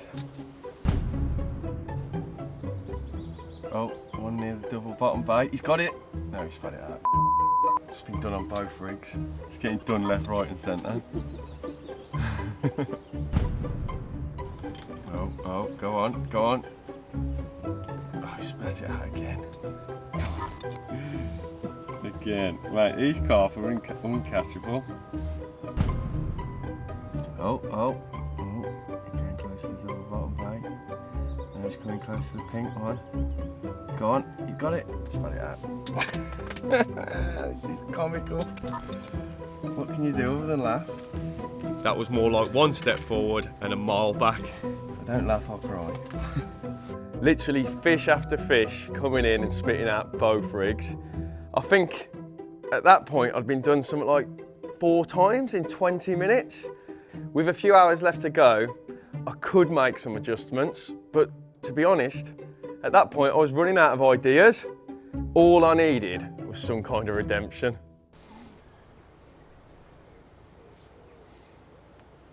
I'm literally searching out every boilie. Look at the eye. Look at the eye. No, he's just resting on the bottom, just looking at the rig. See that? Look at it going. 100%. Look at the eye look going round. Having a chew. I know all about you, geese. I know. This is my last chance. The end. My time was quickly coming to an end, and there was a real potential that I was going to finish on 4 rejections in a row. Never mind the multiple times that Nemesis had done me. A chance of a bite was starting to seem slim at this point, let alone revenge. Come on, just one more. Just one more. One's on the right line for the boilies. No. Pink one. Yes! That's a good one! That's a good one! It all happened so quickly, but all I can remember is as I came running out the tent, Dan saying, "That's a good one, that's a good one." That's a good one! And as soon as I've picked that rod up, I could just feel that horrible grating sensation. Sorry boys, I'm gonna have to go on the boat. That was obviously the line trapped on the camera somewhere. So I've given the fish plenty of line, you know, I'm backwinding, just to allow the fish to get as far away from the camera as possible. Do you want to go out in the boat? I think we might have to. We've took to the boat in the hope of trying to free the line from underneath the camera. What is that stuck on? I was hoping it'd just be looped under something. The line must be trapped in something. So I'm pushing the rod tip right down in front of the camera, trying to free the line from whatever it was trapped on, just assuming it was like hooked under the camera. Still on it? Yeah, alright. You know, however many times I tried, it just would not come free. I've still got it. Still on it. So then I had this idea of getting another rod. Somebody bring one of Dan's rods. You know, assuming the fish was now like beyond the camera, I thought I'd use another rod to try and catch the line that was attached to the fish beyond the camera. Now I've got Dan's rod with his rig on the end and the lead, and I'm just flicking it out where I assumed, like the direction I assumed that the fish would have gone in. It must be around here somewhere. Unfortunately, I just couldn't pick the line up. I couldn't work out where the fish had gone. I've tried again, sticking the rod down one more time, but again, that didn't work. If this is still on, this is going to be a miracle. And then all of a sudden, Daniel Joadnia has come running up the bank. It's literally against the camera. In all that time of me trying to free the line from the camera, I'd actually brought the fish all the way back to the camera, and it's actually headbutting the camera, just stuck there. Give it line, give it line. The fish is against the camera, the fish is against the camera, give it some line, give it some line. So that's exactly what I've done. I've opened the bail arm. Just going to assume he's going in that direction. Luckily, the fish is still hooked. Bear in mind, it is barbless hooks at Norton Disney. Thankfully, this time, first time, I've hooked the line, I've lifted it up, and I've bit Dan's rig off, which seemed to come as a bit of a surprise to Dan. He's like, that's my rod. That's my rod. Pass that to Dan, so Dan is essentially now hand lining this fish, which isn't attached to a rod, and then tie the two lines, so reattach the line with the fish on to Dan's rod. Well, in the panic, no, I've tied it to the wrong end. It's here. You tied it to the wrong end. That's Cheers, mate. Good job you're here. So when I've wound down, Dan's still hand lining this fish, and I've just tied one rod to the other rod, bit the line again, retied the two ends together, the right ends this time, wound the knot onto the spool quickly. That's right. Okay, let go. And we're in. Oh, cheers, Dan. Sorry about that.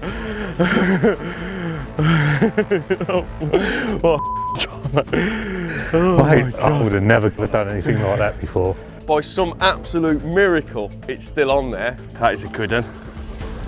That is a good one. As it came to the net, I could see it was a big one. It's a good one, that is.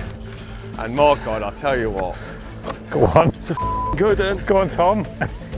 Yes! Oh, thank you, mate. Cheers. Oh, mate, what a drama. When that fish went in the net, I was so flipping pleased. Oh, mate, that is a good one. That's a good one. Let's have a little look. You know, it was obviously a big fish. It's the doll. It's the doll. Oh, it's the doll. Cheers for the rod, mate. Cheers for the help.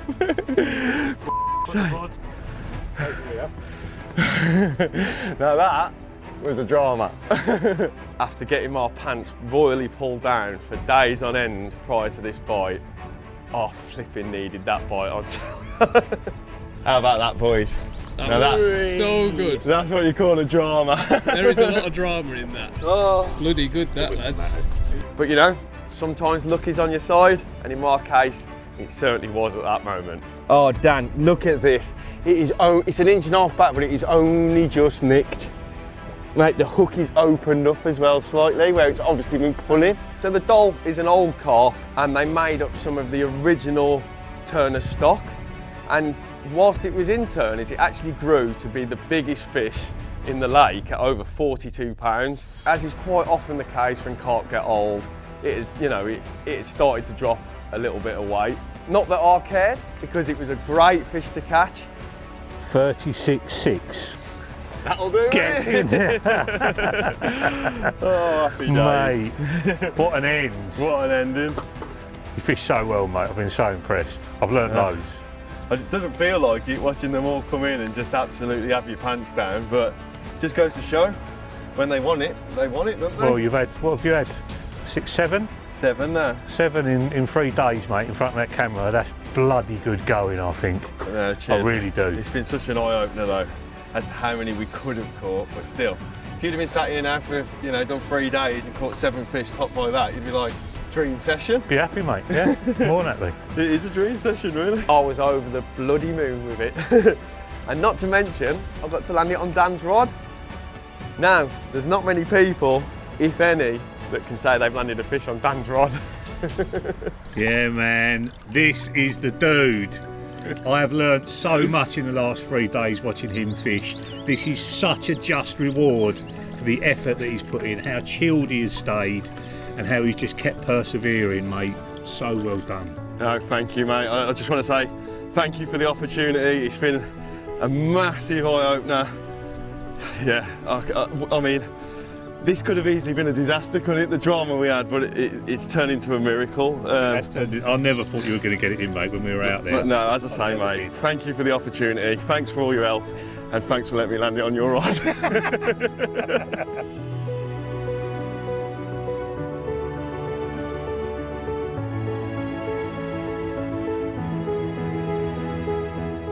Well, what an eye-opener it turned out to be.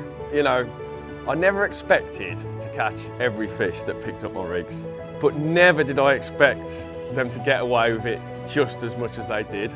At some points, it really did make me wonder how we ever catch anything. But at least I managed to catch a big one in the end, so I did redeem myself. And even though my rigs didn't hook the fish every time they got picked up, I was really pleased with how they presented themselves, how they reset, how camouflaged they were on the lake bed. And going forward, I've definitely become a lead clip convert. When fishing in situations like this, on clean, hard ground, I have now always got a lead clip on because it was obvious they are just a lot more effective. And as for the baiting, I don't think I could have done that any better. I think over the course of those 3 days, I had 30 or more opportunities. They might not have all turned into fish on the bank, but it just proved that the bait I was putting out and the way I was putting it out was incredibly effective. I think putting that bait out with a catapult is the way forward. Big Purple drifts by. I'm having you today. Big Purple and Nemesis. Be happy with them two before midday. Spectating for 3 days was an absolute godsend. When the pressure's not on you, you think with a more clear, open mind. There's no pressure to catch. You can sit back and think about things that have worked in the past, things that you would do in the situation that would overcome the problems that Tom was experiencing. Also take the things that he's done really well. There's a good spread of bait. Not loads, but definitely enough for a bite. Obviously, rig-wise, things had to change. The helicopter rig and even the lead clip he was using just weren't short enough, the hook links, and weren't spiteful enough. They just weren't converting. So I wanted to shorten the hook links down, swap back over to inline leads, which I think are by far the best camouflaged of any lead because there's no swivel involved. It's all trapped up inside the lead. Put some tubing on rather than the safe zone leaders that I was previously using, the super thin nano tubing, flecking that up with a pen just to match the little sort of flecks in the gravel, the little bits of black stone, little bits of light colour. It's just breaking up that straight line over a clear spot. I think that's really important. the last and probably most important thing is putting the shot on the hook. And I don't claim the creation of that rig or the inception of it at all. I can't remember who did it. I know Frank Warwick championed it years ago, but it was always with wafters. So you had the hook sitting over with a point touching the lake bed, but the hook sort of sitting up on its point, and then a hair above that, and then a bait above that. So it wasn't, the height of the bait wasn't actually that much different from a pop-up. And we knew in this situation, pop-ups are not the one. Even a wafter is not the one. Fishing a shot on the hook with a bottom bait, effectively, is not something I'd ever seen anybody do. I'd certainly never done it before. I saw from my fishing that having the hair tied on the bend of the hook isn't the one, it doesn't reset. And I remembered again, back to my fishing on other sessions, fishing a D-rig always got me really good hook holds. And I think the reason for that is that the bait is separate from the hook. So the hair's not attached, the bait's not running up and down the hook like it is with a spinner. You've got a D and the bait is attached to that. And I think what it does is it allows the hook to turn and catch hold that bit easier. The hook hasn't got to drag the bait with it in quite the same way. There's just that little bit more availability for the point to turn and catch hold. So if you couple the D-rig, the bottom bait that's buoyant on the top, but the bottom of it's still touching the lake bed, so it's not frightening, a bigger hook, a size 6, straight pointed Longshank X that I absolutely love, shot on the hook, really short hook link and an inline lead. That's taking all the good of the previous 5 days and, in my opinion, putting them into one setup. The shot on the hook rig would be accompanied by a similar rig but with a piece of corn on the bend for a little extra weight and camouflage. 2 10mm essential cell bottom baits completed the rig, creating something that stood out enough but didn't act any differently from the loose feed. The shot on the hook rig was much more subtle with a small flash of pink, so they'd both be higher tracks that didn't waft or wobble around. Bait wise, I'd be an idiot not to follow Stokes' lead. He had over 30 opportunities in his first 3 days in the hot seat, which was proof that he was baiting perfectly. Separating the 3 offerings rather than catapulting out a mix was the key to getting everything landing in the same spot, rather than having lighter baits falling short and heavier ones flying past it. Technically, he had it spot on, but I noticed that with the water temperature increasing, the fish were searching for proper food rather than the corn, so that was being dropped in favour of more ISO fish boilie and more pellet. So having that spread from a catapult was a massive revelation, and whilst I was going to carry on with that, I was going to change baits.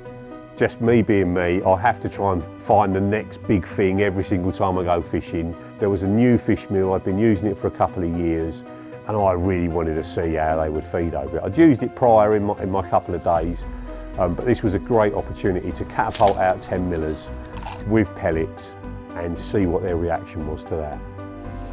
It would be great to see one come in and pick it up first time and just get absolutely nailed on it. I'd be puffing my chest out, scratching the floor like a rooster. But then you'll probably chuck it out again and then get done. It's like, oh. But we never know. We now had the fish feeding constantly and learned another valuable lesson. The double yellow 10 millers and sweet corn rig was being avoided again and again. Another idea scrubbed off the list. Just as I reeled in to change it to match the hatch, the mob arrived. Oh God. Oh my God, where the hell did all them come from? Oh my God. Go on, go take the thing. No.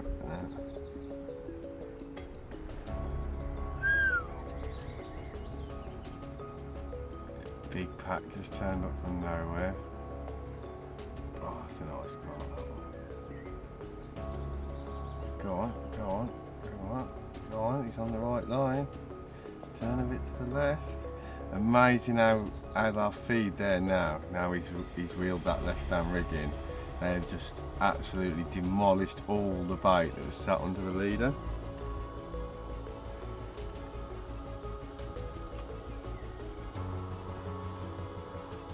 Oh, where's he going? Oh, that nice scaly one feeding just to the right of that rig. Oh, go on, go on. He's got it. Dan, you're away. You're away. You're away. It's a nice scaly one.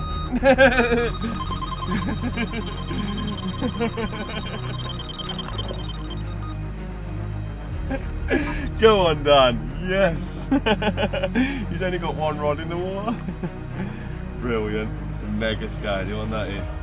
It was the very first fish to pick up the rig, and it was instantly nailed. The rig had reacted exactly how I'd hoped, with extreme aggression. Oh no.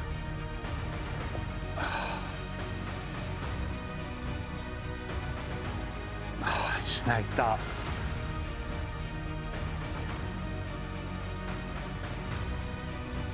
Oh, mate. Go and let's go out of the boat, mate. Life jackets. Yeah. So it had to be another boat battle, and I hoped it wasn't going to be as complicated as Stokes's was the previous day. Yes. Yes, he's still on. Oh. Right, let's just let the wind take us. Oh my word. How about that? That's it, mate, that's it. Yeah. Oh, it's come off.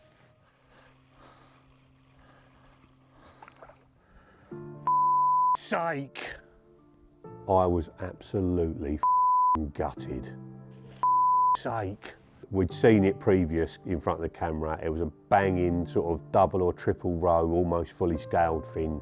It was bigger, you know, it was the first bite on the new setup. I was absolutely livid. One of the best looking ones we've seen. That's it, Rob Sullivan. But I'm not saying it to him. I'm just saying it was, you know, it was a mega carp, that. It didn't last for long, but you sit down and think, well, I've got it right. I've got it right. This is working, one for one. You sort of galvanise your thoughts and crack back on with it. But at the time, mate, I was not a happy boy. I decided to start again afresh, rigs completely retied and recast. It was time to reset and take the positives forward. That was the first pickup and it converted into a hook fish. Up until now, that was something unimaginable. And now the rigs were out there, both with the shot on the hook, one with a Match the Hatch ISO fish bottom bait split 60-40 with a wafter soaked in Isofish Smart Liquid, and the other was an Isofish bottom bait with a pink almond topper. And it wasn't just the rigs that were lifting my spirits. If you like a lot of chocolate on your biscuit, join our club. That's how good advertising is. I was about 10 when that advert came out. With the time approaching 1 PM, the carp were back in, and it felt like the spot was building. Here we go. They were close. Got he turning? No.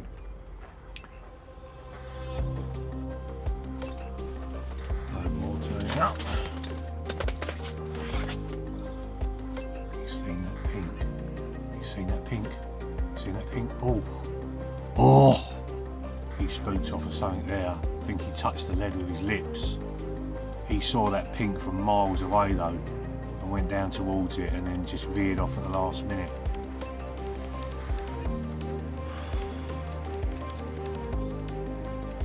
And another one going for the pink. Oh no, just this side of it. With a friend.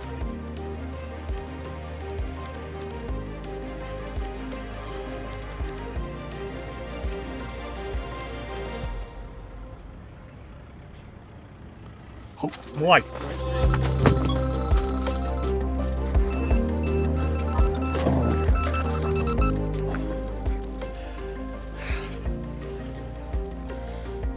There he is on the top.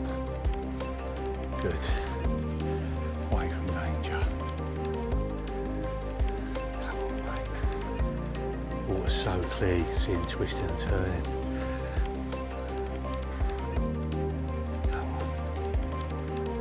Again.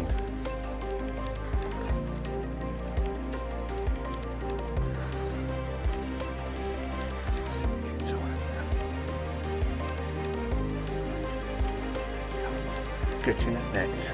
Get in that net. Yes, get in there. We needed that. Best thing about that is we are 2 for 2. 2 pickups, 2 hooked fish, 100%. There you go, Dovey, told ya. Whilst we were sorting the fish and getting the rigs ready, the spot was infested with carp. That's a good one. That's a good one. They are all over him like a rash at the minute. This shows the power of having 2 or even 3 rods on the spot when the lake is well stocked.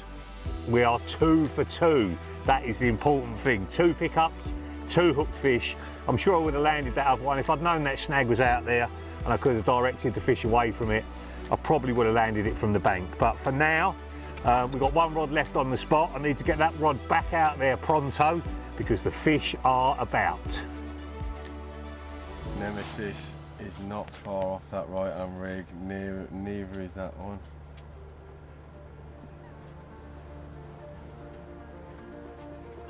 Oh, come on, come on, go on, he's going to take it. He's got it, Dan, you're away! Straight away. Flipping heck.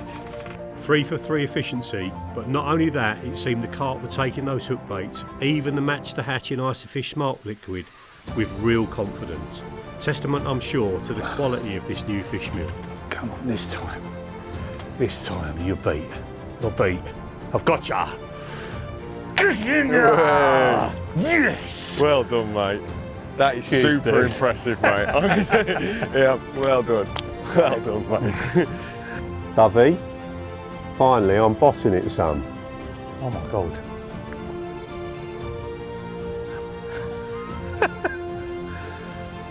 It's £30, I can't believe it. With me, it's the working it out and the winning.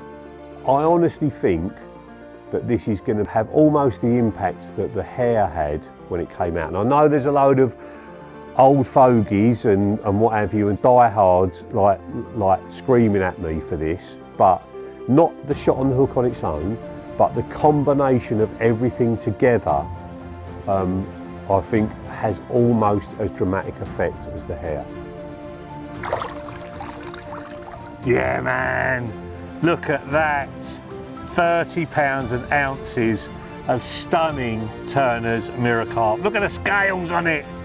Absolutely amazing. Nailed on a Match the Hatch, little 3-inch rig, 15-pound boom. And I think just making the hook links that little bit shorter, that was the difference. I think the shot on the hook's definitely helping as well. And couple it with an inline lead, it's a very, very spiteful rig with one of them straight pointed size 6 long shank X's. It's a very, very aggressive setup. 3 takes, 3 nailed. Awesome.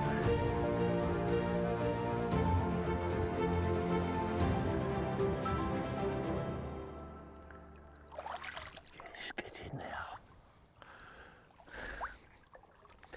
Cool.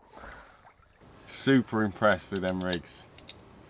Me too. I reckon when I get home tonight, I'll be tying up myself up some 3-inch hook links with shots on the hook. The reason why these rigs were proving so successful is because there was no opportunity for the fish to spit the hook bait out. If you look at it closely, they are hooking themselves as they suck the hook bait in. There's no moving off or anything else. The second that hook bait and hook goes in their mouth, the hook is contacting flesh, everything's gone bowstring tight, and they are done.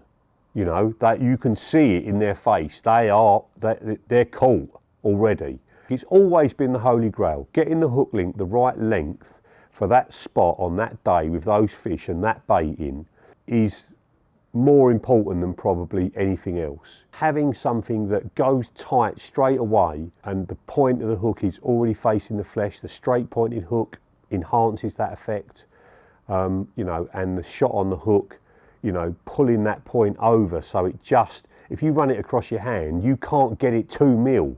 You know, often it doesn't move at all. The point's already touching your hand and you pull it and it's in, you know, without any movement. That is what you want every time the fish picks up the hook bait.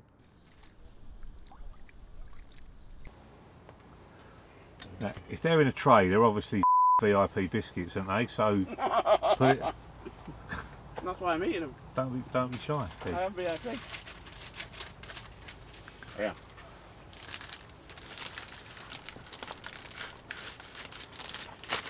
There's loads in there.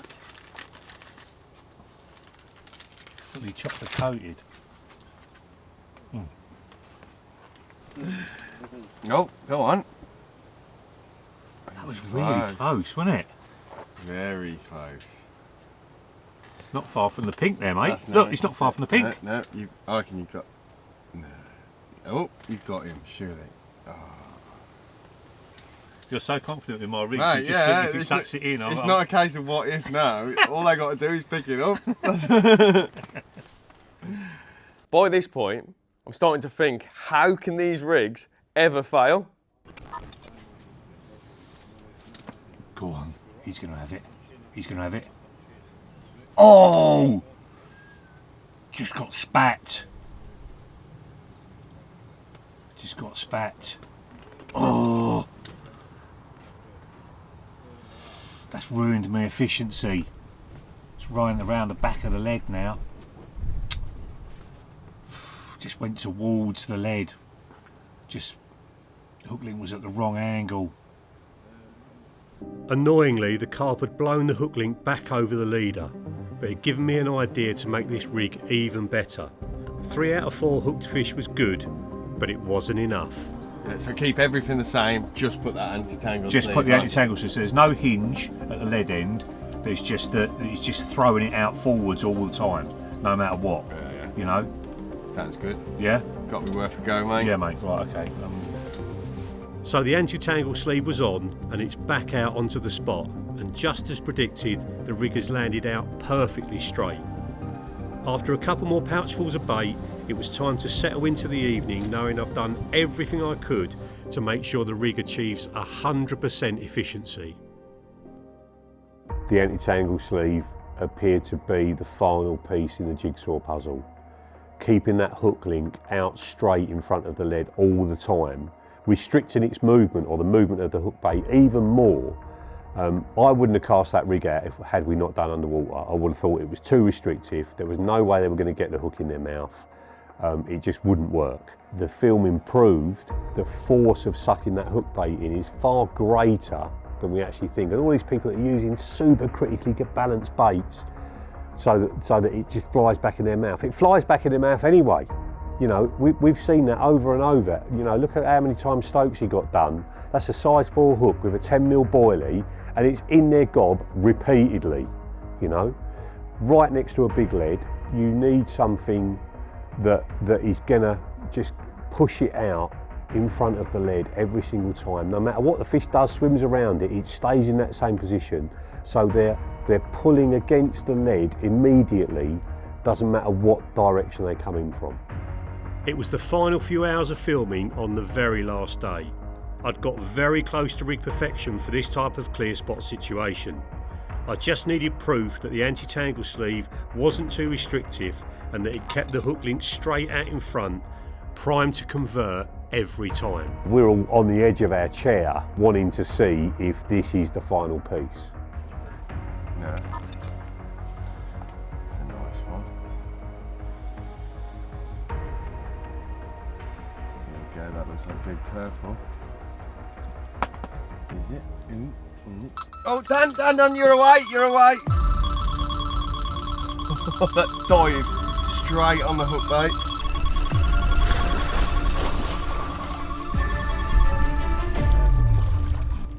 Mate, I don't know if you can hear this, but that fish literally dived down right on that hook bait. The first fish it took. The first fish that came in and picked the rig up nailed itself, Hero. Them rigs job them. Fair play. I'm impressed. I am impressed. The fish had, for the first time, the first one I'd hooked anyway, it had gone past the camera, but very, very close to the camera at the same time. Tom, I think he's caught round the camera, mate.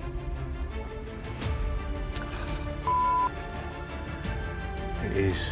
There are wipers on the front of the camera, and they've got, you can easily get the line behind them. Imagine it going behind the windscreen wipers on your car. You ain't flicking that back out again. The other rod got a rig on it, yeah? Yeah. At that time I'm thinking, come on, please don't lose the last one. Do you know what I mean? That's a real kick in the nuts, like you haven't won. But yeah, once we got out in the boat, he just pinged off it. Wait a minute. I'm off it, aren't I couldn't believe it. It must have just been round another bit of the camera, and as I've gone out there, exactly what Tom wanted to happen that didn't happen. We just got out in front of the camera and just pulled from a different angle, and it just pinged off, and boom, there we are, we've got it on. Come on. Yes, swam in the nets. Get in there. Cheers, mate. It's been a very, very long road. It's been a lot of stress. For me, it's pushed things forward so much. I think all of it was worth it. Joint effort, son. This was the proof we needed. The rig reacted exactly how I'd wanted it to. The hook link was outstretched in front, it caught hold almost instantly, and the fish was nailed. As far as we're concerned, for this type of clear spot and size of fish, the Holy Grail had been found. I've said it all the way through the underwater series, most people use far too long a hook link. That definitely hit home. You know, I went from 5" to 3" and the success rate was ridiculous. Stiff straight through, away from combi, success rate ridiculous. Straight pointed hook, shot on the hook, success rate ridiculous. That shot on the hook seemed to be a huge revelation. In fact, when I left that shoot, I went straight to Stone Acres, which is far from an easy lake. Put shots on the hook, I'd never done it before, and that trip I managed to catch 3, including a fish that hadn't been caught off the bottom for over 4 years. Since that day, if I'm fishing a clean, hard spot, I have got a shot on the hook. I'm excited to be going and fishing my other lakes now with this in my locker that nobody else is going to know about for a few months. And I'm sure you will see more evidence of me using it on other films in months to come. I have got to be careful to only apply it to a clear spot situation, because if it's weedy, it changes everything, or silty, it changes everything. Shot on the hook, of course, is still going to work in the silt. In the weed, if you were using the wafter, it would still work. Obviously, you wouldn't put it on a pop-up because it would drag it down to the lake bed. So yes, it absolutely was a success. I can't wait for the next one already. We've learned so much from this one. We made so many mistakes in those first 4 to 6 weeks. Mistakes that we won't make again. And I'm confident as things move forwards that these projects will get better and better.